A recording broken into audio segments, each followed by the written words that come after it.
အားလုံးပဲမင်္ဂလာပါဒီနေ့ကတော့အခုမှအလုပ်စရှောက်တဲ့လူပဲဖြစ်ဖြစ်ဒါမှမဟုတ်ကိုမလုပ်ဘူးတဲ့အလုပ်ကိုရှောက်တော့မယ်ပဲဖြစ်ဖြစ်သိထားတဲ့အချက်နှစ်ချက်ကိုပြောပြချင်ပါတယ်ပထမဆုံးအချက်ကတော့ selection criteria အကြောင်းကိုကောင်းကောင်းသိထားဖို့လိုအပ်တယ်ဒုတိယအချက်ကတော့ကို apply လုပ်မဲ့ role ကိုလည်းထိမိဘယ်လို apply လုပ်မလဲဆိုတဲ့အချက်ကိုလည်းသိထားဖို့လိုအပ်တယ်ပေါ့နော်ကျမတို့လည်းပြအောင်ဖြစ်ပါတယ်အရင်ဆုံးအနေနဲ့ selection criteria ပေါ့နော် selection criteria ကကြိုပြီးတော့ပြင်ဆင်သင့်တယ်ပထမဆုံးအနေနဲ့ဆိုရင်ကိုက application requirement ကိုတေချာလေးဖတ်ရမယ်ပေါ့နော်ဒီမှာပုံမှန်အားဖြင့်ဆိုရင် cover letter နဲ့ပေါင်းပြီးတော့မှ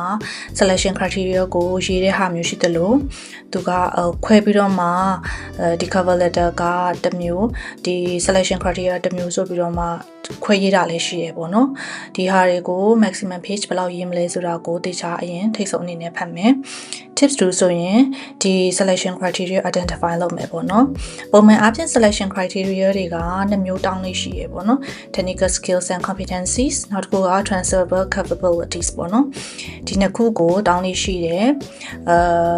ဒါကိုဘယ်လိုဖြေမလဲဆိုတာကိုကြိုပြီးတော့မှတွေးသင့်တယ်ပေါ့နော် tips 3ကြတော့ကိုကဒီ examples တွေနဲ့ပဲ criteria တွေဖော်ပြမလဲဆိုတဲ့ဟာမျိုးကိုဒီ breakdown လုပ်လို့ရတယ်ပေါ့နော်အောက်က example မှာဆိုရင် time and project management ကို highlight လုပ်ပြီးတော့မှ breakdown လုပ်ထားတယ်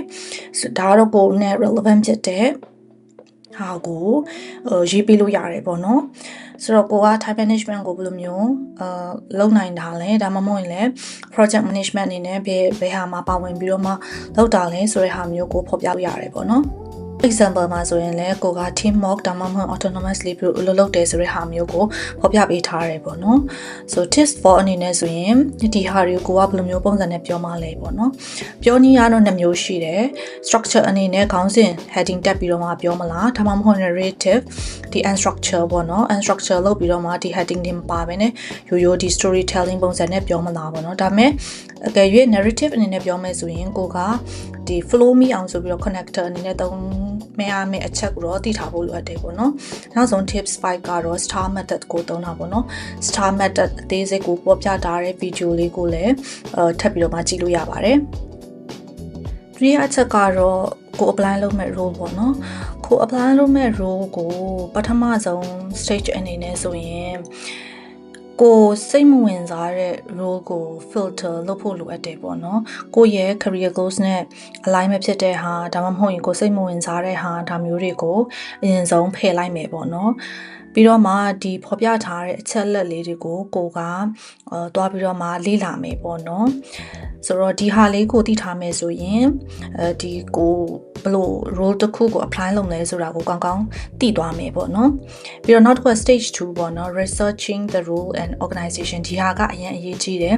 ဘယ်ဟာကိုပဲ apply လုပ်ကို apply လုပ်မဲ့ organization ကိုကောင်းကောင်းသိဖို့လိုအပ်တယ်ပေါ့နော်ဘာဖြစ်လဲဆိုတော့သူတို့ကပုံမှန်အားဖြင့် millimeter ရှိတာကကြတော့ why would you like to come and work with us here at ဆိုတဲ့ဟာမျိုးမိတတ်တယ်ပေါ့နော်ဆိုတော့ဒီဟာကိုဖြည့်ဖို့ဆိုရင်သူတို့ရဲ့ vision mission တွေ value တွေသူတို့ရဲ့ location တွေသူတို့ရဲ့ဒီ reports တွေ articles တွေဖတ်ထားဖို့လိုအပ်တယ်နောက်တစ်ခုကကြတော့ researching the role ပေါ့နော်ကို apply လုပ်မဲ့ role ကိုဒေတာလေးသိဖို့လိုအပ်တယ်ပေါ့နော်ဒီ organization မှာဒီ role ကဘယ်လိုအလုပ်လုပ်နေတာလဲဒါမှမဟုတ်ရင်ဘယ် project တွေနဲ့လုပ်နေတာလဲဒီ similar role ရှိလားဒါတွေကိုဒေတာလေးသိဖို့လိုအပ်တယ်ပေါ့နော်နောက်ဆုံးချက်ကတော့အရင်အရေးကြီးတယ်ကိုက selection criteria ကိုဘယ်လိုထိမိအောင်ရေးမလဲဆိုတဲ့အချက်ပေါ့နော်ဆိုတော့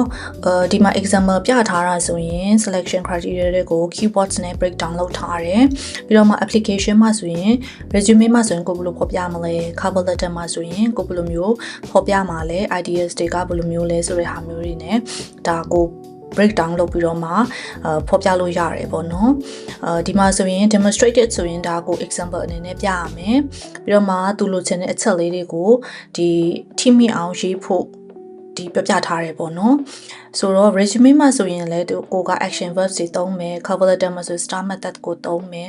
ဒါမျိုးဆိုရင်ဒါကတော်တော်လေးပြည့်စုံနေပေါ့နော်ဆိုတော့အားလုံးအတွက်အကျိုးရှိမယ်ထင်ပါတယ်အားလုံးပဲဒီနေ့ကတော့ဒီလောက်ပါပဲကျေးဇူးတင်ပါတယ်